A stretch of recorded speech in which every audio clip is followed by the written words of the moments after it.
Assalamualaikum warahmatullahi wabarakatuh. Jumpa lagi di channel saya, media pembelajaran menggunakan Bandicam. Jadi pembelajaran kali ini saya akan memberikan materi administrasi infrastruktur jaringan.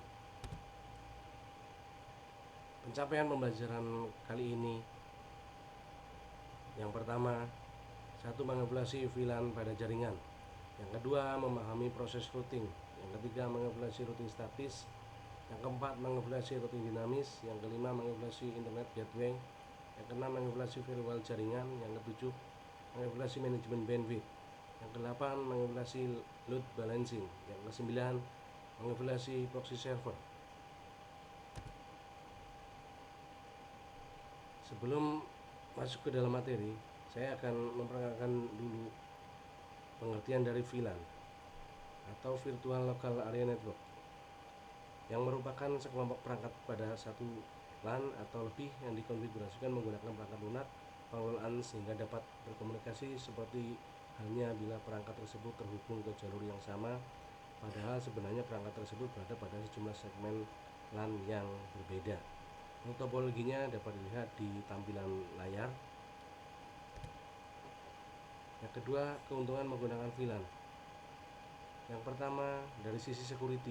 Yang kedua, dari sisi cost reduction. Yang ketiga, higher performance. Yang keempat, broadcast storm mitigation. Yang kelima, improved IT staff efficiency. Yang keenam, simpler project or application management.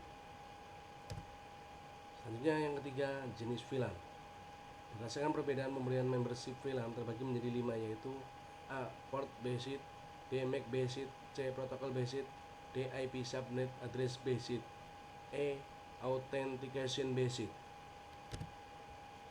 Yang keempat, untuk VLAN ID terbagi ke dalam dua VLAN ID. Yang pertama, normal ring VLAN. Yang kedua, extended range VLAN. Masing-masing mempunyai penjelasan. Kalian bisa baca di layar monitor. Kemudian kelima, terminologi VLAN. Berikut ini terminologi di dalam VLAN terbagi menjadi 5. A. VLAN data, B. VLAN default, C. native VLAN, D. VLAN management, E. VLAN voice. Yang keenam, tipe koneksi VLAN. Tipe koneksi VLAN dapat dibagi menjadi 3, yaitu trunk link, B. access link, C. hybrid link atau gabungan trunk dengan akses. Ketujuh, prinsip kerja VLAN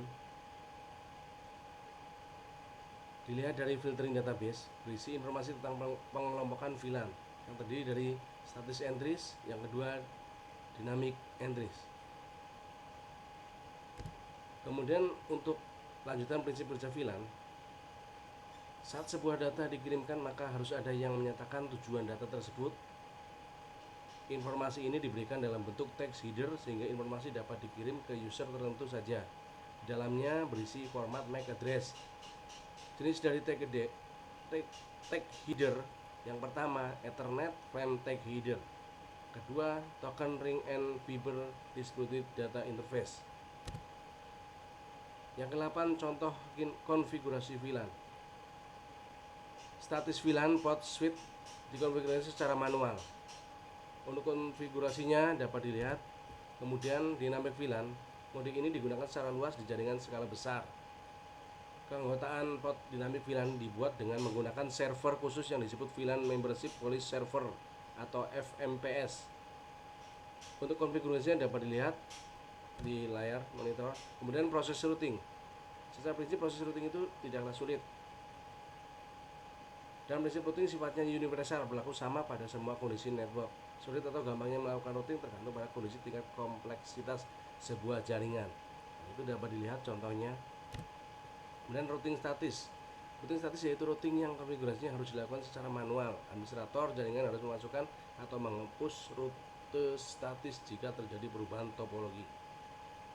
Nah, itu tampilannya dari topologinya. Kemudian routing dinamis. Dynamic routing adalah sebuah router yang memiliki DAP, membuat tabel routing dinamis dengan mendengarkan lalu lintas jaringan dan juga dengan saling berhubungan dengan router lainnya. Yang Internet Gateway. Gateway atau sering disebut juga dengan gerbang jaringan merupakan sebuah perangkat yang dapat memudahkan penggunaan komputer dan internet. Salah satu aplikasi atau contoh dari penggunaan gateway yang dapat kita lihat adalah pada email. Kemudian fungsi gateway. Terdapat beberapa fungsi gateway. Yang pertama sebagai protokol converting, B memudahkan akses informasi, C hardware sharing, D keamanan dan pengaturan data, E kestabilan dan peningkatan performa komputasi. Kedua, konfigurasi sederhana gateway internet dengan router Cisco. Perlu diingat bahwa untuk membangun gateway internet sebetulnya hanya butuh dua tahap umum saja: setting koneksi router ke internet dan setting NAT pada router. Setting konfigurasi koneksi router ke internet sebelumnya pastikan masuk ke privilege exit mode administrator root dengan cara berikut di layar ditampilkan, kalian bisa baca. Kemudian ketiga, setting konfigurasi koneksi router ke internet. Cek apakah interface setelah memiliki IP address dan dalam keadaan aktif dengan perintah berikut ini dapat dibaca. Kemudian setting default gateway ke ISP. Melakukan setting default gateway berfungsi agar router Cisco dapat melakukan terhubung dengan ping ke IP publik yang lain yang ada di internet. Konfigurasinya dapat dibaca, lihat. Kemudian setting DNS resolver. Agar router Cisco dapat melakukan koneksi ping ke hostname atau nama domain yang ada di internet, maka perlu disetting DNS ya. Kemudian keempat, setting konfigurasi NAT. Kalian bisa baca. Konfigurasi DHCP juga kalian bisa baca. Dan firewall jaringan. Yang pertama, pengenalan firewall. Firewall adalah perangkat yang digunakan untuk mengontrol akses terhadap siapapun yang memiliki akses terhadap jaringan privat dari pihak luar. Dua, fungsi firewall. Sebelum memahami fungsi firewall, mari kita pahami atribut pentingnya sebagai berikut. A. Semua jaringan komunikasi melewati firewall. B. Hanya lalu lintas resmi diperbolehkan oleh firewall. C. Internet memiliki kemampuan untuk menahan serangan internet. Kemudian manfaat firewall. Yang pertama, manfaat firewall adalah untuk menjaga informasi rahasia. B. Memanfaatkan firewall sebagai filter. C. Memanfaatkan firewall lainnya untuk memodifikasi paket data. D. Akurasi data seperti informasi keuangan, spesifikasi produk, harga produk, dan lain-lain. Cara kerja firewall. Cara kerja firewall dari komputer adalah menutup port. Dari pencegahan jenis hacking yang dilakukan oleh hacker. Kemudian B. Manajemen bandwidth, limitasi bandwidth sederhana. Kedua, metode pembagian bandwidth share. Nah, ini dapat dibaca kalian. Kemudian load balancing, mengenal teknologi load balancing. Load balancing adalah teknik untuk mendistribusikan beban trafik pada dua atau lebih jalur koneksi secara seimbang agar trafik dapat berjalan optimal. Nah, ini gambarannya dapat dilihat di layar. Mengapa menggunakan load balancer? Ada banyak alasan mengapa menggunakan load balancing untuk website atau aplikasi berbasis web lainnya. Cara kerja load balancing. Load balancer, perangkat load balancer menggunakan beberapa peralatan yang sama untuk menjalankan tugas yang sama. Nah, ini algoritma load balancing. Kemudian proxy server. Server adalah sebuah sistem komputer yang menyediakan jenis layanan tertentu dalam sebuah jaringan komputer. Langkah-langkah konfigurasi proxy server ini dapat dibaca.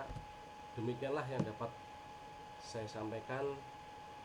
Kurang lebih mohon maaf jika penyampaian saya terlalu cepat. Jika ada komentar, silakan komen di kolom komentar. Ya, Assalamualaikum warahmatullahi wabarakatuh.